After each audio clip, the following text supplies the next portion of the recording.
الحمد لله وكفى وسلام على عباده الذين اصطفى أما بعد فأعوذ بالله من الشيطان الرجيم بسم الله الرحمن الرحيم فلا تقل لهما أف ولا تنهرهما وقل لهما قولا كريما وقال النبي صلى الله عليه وسلم الجنة تحت أقدام الأمهات صدق الله ورسوله النبي الكريم. محترم اساتذہ کرام اور میرے عزیز ساتھیوں، آج کی اس مبارک مجلس میں میری تقریر کا عنوان والدین کا مقام ہے. اللہ پاک مجھے اخلاص کے ساتھ بولنے اور ہم سب کو اس پر عمل کرنے کی توفیق عطا فرمائے. خداوند قدوس نے کلام پاک میں فرمایا اپنے والدین کو اف تک مت کہو اور نہ انہیں جھڑکو اور ان سے نرمی آواز کے ساتھ بات چیت کرو.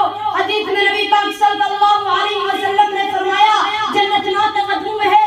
ایک مرتبہ سرکار دو جہاں محمد عربی صلی اللہ علیہ وسلم سے سوال کیا گیا ما حق الوالدین علی ولدی یا رسول اللہ، اولاد کے اوپر ماں باپ کا کیا حق ہے؟ آپ نے فرمایا ہما جنت کا ونار، وہ دونوں تیری جنت اور دوزخ ہے. یعنی اگر تم ان کی فرمانبرداری اور اطاعت کرو گے تو جنت میں جاؤ گے، اور اگر تم نے ان کی نافرمانی کی اور ان کو ستایا تو جہنم تمہارا ٹھکانہ ہوگا. حدیث میں آتا ہے کہ اگر کوئی نیک اولاد اپنے والدین کو پیار و محبت کی نظر سے دیکھے تو ایک مرتبہ دیکھنے پر اللہ پاک حج مقبول کا ثواب عطا کرے گا.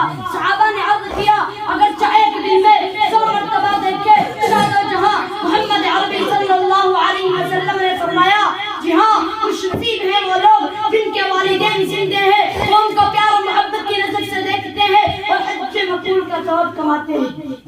میرے دوستو، آج کے دور میں والدین کے ساتھ برا سلوک کیا جاتا ہے، ان کو ستایا جاتا ہے اور مارا پیٹا جاتا ہے، ان پر ظلم کر دیا جاتا ہے. اس پر بس ہی نہیں بلکہ والدین کو قتل بھی کر دیا جاتا ہے. افسوس سدا افسوس، والدین کے ساتھ ہمارا یہ معاملہ اتنا بھیانک اور بدترین جرم ہے. حدیث میں آتا ہے اللہ تبارک و تعالی فرماتا ہے اس شخص کے ساتھ اس کے والدین راضی ہو اور اس سے میں بھی راضی ہوں. حدیث میں آتا ہے والدین کی دعا اولاد کے حق میں قبول ہوتی ہے. حدیث میں آتا ہے والدین کا نافرمان بہت بڑا گناہ ہے. حدیث میں آتا ہے اللہ پاک کی رضامندی والدین کی رضامندی میں ہے اور اللہ پاک کی ناراضگی والدین کی ناراضگی میں ہے. حدیث میں آتا ہے والدین کا نافرمان شب برات جیسی اہم رات میں بھی مغفرت اور رحمت سے محروم کر دیا جاتا ہے. حدیث میں آتا ہے جو شخص رزق کی فراوانی اور لمبی عمر کی تمنا رکھتا ہے اسے چاہیے کہ والدین کے ساتھ اچھا سلوک کرے. حدیث میں آتا ہے باپ جنت کے دروازوں میں سے ایک دروازہ ہے اور اگر چاہو اس دروازے کی خدمت کرو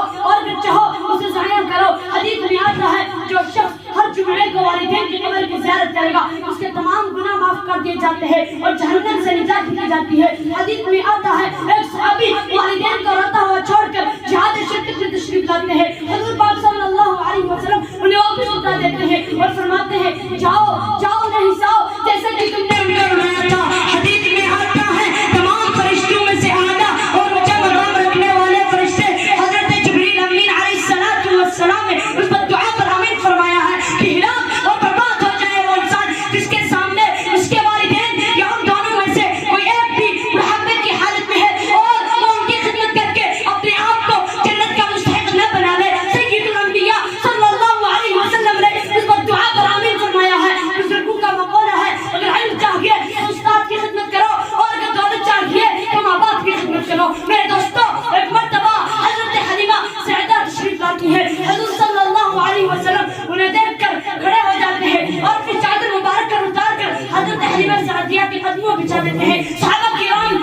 حیران ہو جاتے ہیں یہ کون خوش نصیب عورت ہے جس کے لیے ساری کائنات کے سردار محمد عربی صلی اللہ علیہ وسلم نے قدموں میں اپنی چادر بچھا دی. پتہ چلتا ہے کہ یہ آپ کی دودھ پلانے والی ماں حضرت حلیمہ سعید ہیں. تو اندازہ لگائے شاہد شہدو جہاں محمد عربی صلی اللہ علیہ وسلم نے کتنی عزت اور آبرو کے ساتھ اپنی والدہ کو نوازا ہے.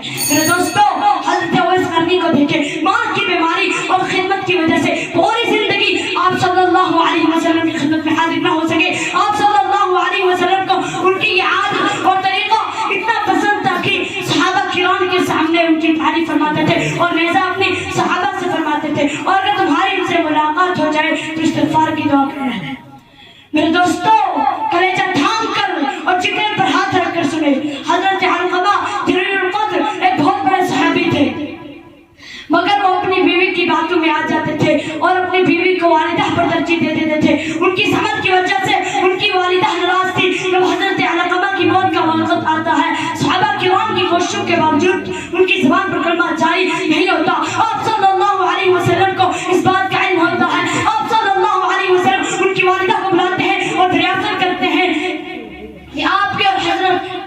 کی نظروں میں حضرت علقمہ کیسے تھے؟ وہ کہتی ہے نماز پڑھتا تھا، روزہ صدقہ خیرات بہت زیادہ کرتا تھا۔